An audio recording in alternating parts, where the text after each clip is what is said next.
I think that the state of education for the last 40 years has been deplorable, and that the mainstream media just doesn't cover the issue. But every family knows how bad it is at the public school level, and those schools that do well is because the parents are doing everything they can to interject themselves into it. They couldn't survive without outside help. The system as it currently exists is beyond broken, and it's reached a tipping point in this country. It can't go on any longer the way that it's gone on.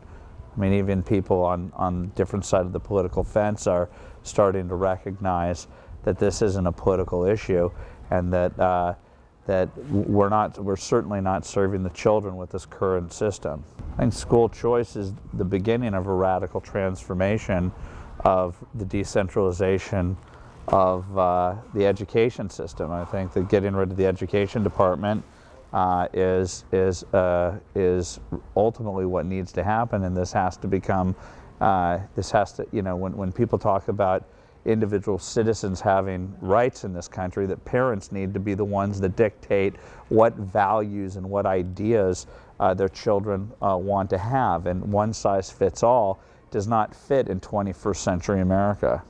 That is the future of America. If it doesn't happen, what's happened over the last 2.5 years of the emergence of the Tea Party, it may be unpopular, but it's unpopular because the people who are against change, true change and radical change, are the people who are maintaining the status quo.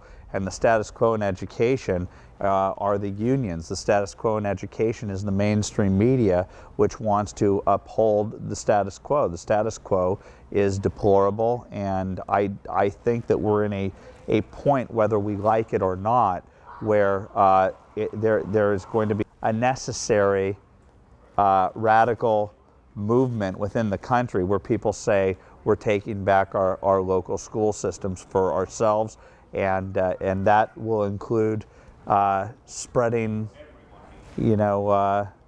resources beyond just the public school system into charter schools, into parochial schools, and beyond.